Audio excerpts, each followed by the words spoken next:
प्यारे बच्चों, सुप्रभात।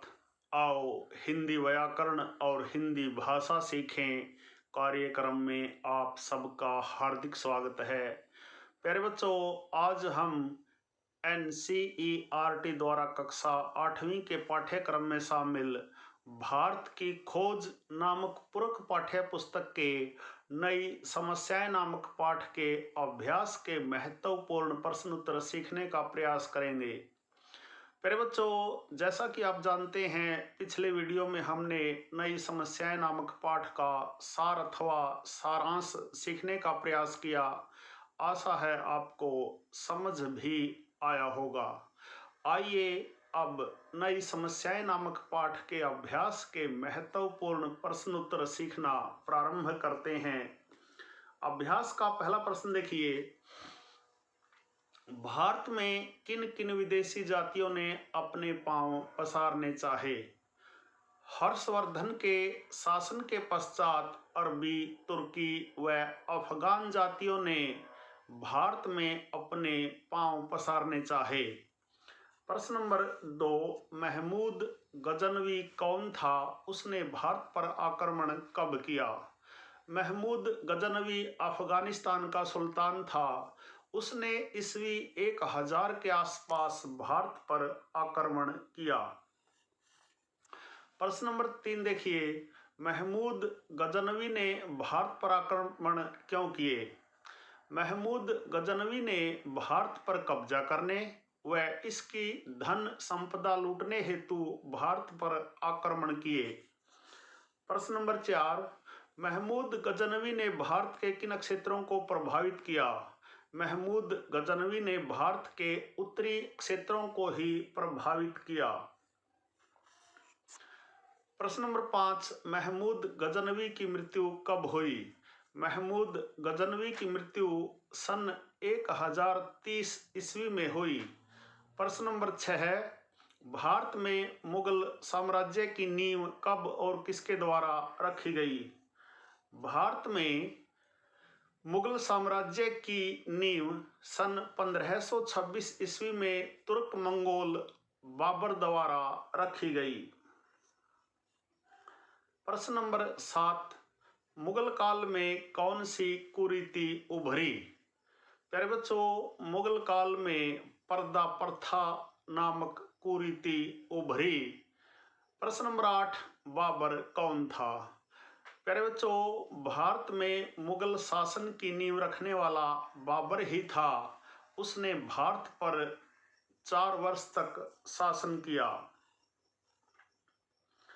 प्रश्न नंबर 9, अकबर ने कब और किसके बाद भारतीय शासन की डोर संभाली?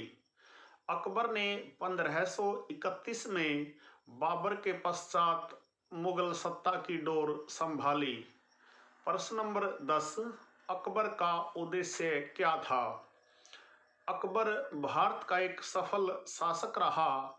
लोग उसे अत्यधिक पसंद करते थे। उसका उद्देश्य था अखंड भारत की स्थापना करना, जहां राजनीतिक अखंडता के अलावा लोगों में आपसी संबंध हो।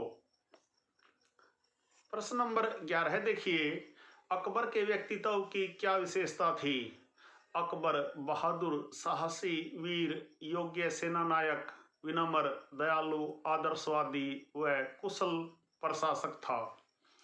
प्रश्न नंबर 12, मुगल शासन काल के 2 प्रमुख हिंदी कवियों के नाम बताइए। प्यारे बच्चों, मुगल शासन काल के 2 प्रमुख हिंदी कवि थे मलिक मोहम्मद जायसी एवं अब्दुल रहीम खान खाना।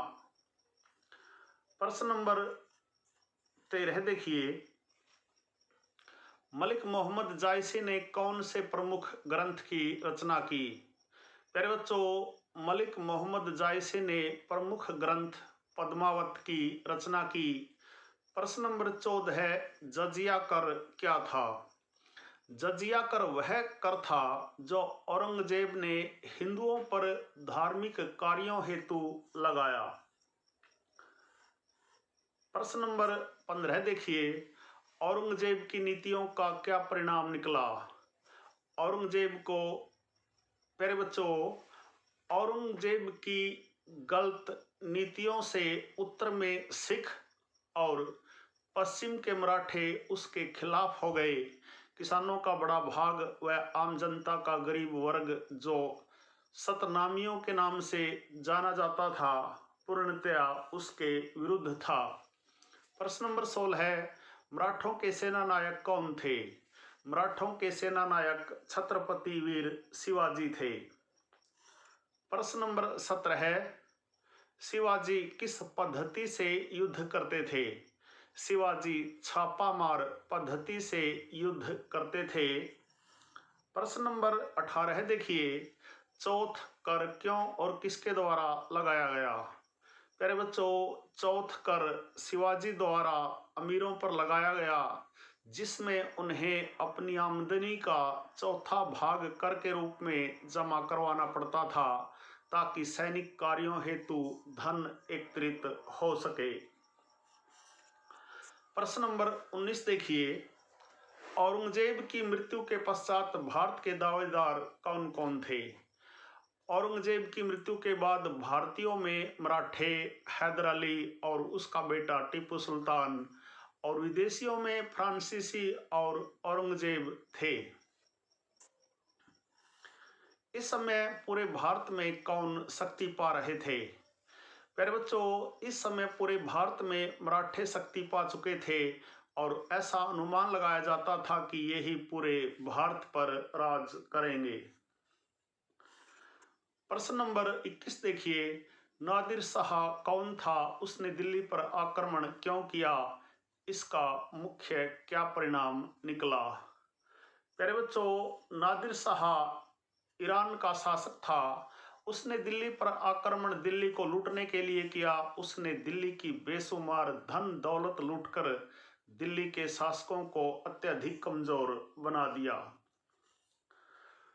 प्रश्न नंबर 22, नादिर शाह के हमले के क्या परिणाम निकले? प्यारे बच्चों, नादिर शाह के हमले के निम्न परिणाम निकले।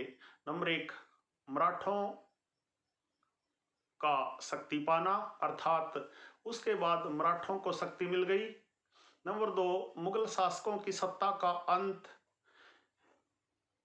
नादिर शाह के हमले के बाद मुगल शासकों की सत्ता का अंत हो गया। नंबर 3, अफगानिस्तान से भारत का अलग होना, अर्थात अफगानिस्तान का भारत से अलग हो गया। जो अफगानिस्तान मुगल शासन में भारत के अधीन होता था, भारतीय शासकों के अधीन होता था, वह अफगानिस्तान नादिर शाह ने अपने साम्राज्य में मिला लिया। प्रश्न नंबर 23, जयसिंह के व्यक्तित्व की क्या विशेषताएं थी? प्यारे बच्चों, जयसिंह एक बहादुर योद्धा, कुशल राजनीतिज्ञ, चतुर, अवसरवादी, गणितज्ञ, खगोल विज्ञानी व नगर निर्माण करने वाला था। वह इतिहास के अध्ययन में भी रुचि रखता था। प्रश्न नंबर 24, जयसिंह ने किस राज्य का निर्माण करवाया? उसकी क्या विशेषता थी? प्यारे बच्चों, जयसिंह ने जयपुर राज्य का निर्माण करवाया। इस राज्य की यह विशेषता थी कि इसका निर्माण विदेशी नक्शों के आधार पर किया गया था। प्रश्न number 25, east India company Bharat कब आई? ईस्ट इंडिया कंपनी भारत सन 1600 ईस्वी में आई। प्रश्न नंबर 26 देखिए, शासन सत्ता संभालने पर कंपनी ने क्या किया? शासन सत्ता संभालने पर कंपनी का उद्देश्य केवल धन कमाना था। उन्होंने भारतीय माल यूरोप की मंडियों में बेचा। उन्होंने भारत में भी कल कारखाने खोलकर भारतीय अर्थतंत्र का नाश किया व अपने फायदे हेतु कार्य किए। प्रश्न नंबर 27 देखिए, विद्वान एडम स्मिथ ने ईस्ट इंडिया कंपनी के लिए क्या लिखा? प्यारे बच्चों, विद्वान एडम स्मिथ ने अपनी पुस्तक द वेल्थ ऑफ नेशंस में लिखा, एकमात्र व्यापारियों की कंपनी की सरकार किसी भी देश के लिए सबसे बुरी सरकार है। प्रश्न नंबर 28 देखिए, यदि भारत पर इंग्लैंड का प्रभुत्व कायम न होता तो भारत की स्थिति क्या होती? प्यारे बच्चों, यदि भारत पर अंग्रेजों का प्रभाव कायम न होता तो भारत अधिक स्वतंत्र, समृद्ध एवं प्रत्येक क्षेत्र में प्रगति करने वाला होता। प्यारे बच्चों, यह थे नई समस्याएं नामक पाठ के अभ्यास के महत्वपूर्ण प्रश्न उत्तर।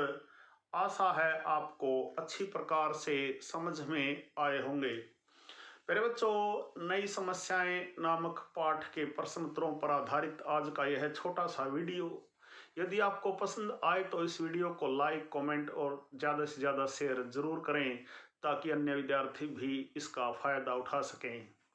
प्यारे बच्चों, यदि आप वास्तव में गंभीरता के साथ हिंदी व्याकरण और हिंदी भाषा को सीखना चाहते हैं तो आपके अपने YouTube चैनल संगम टीवी हिंदी व्याकरण को सब्सक्राइब करें और वीडियो पर दिए बेल आइकन को जरूर दबाएं ताकि संगम टीवी हिंदी व्याकरण पर पढ़ाए जाने वाले पाठों का सबसे सरल और सटीक विश्लेषण YouTube पर अपलोड होते ही उसका नोटिफिकेशन सबसे पहले आपके पास पहुंचे।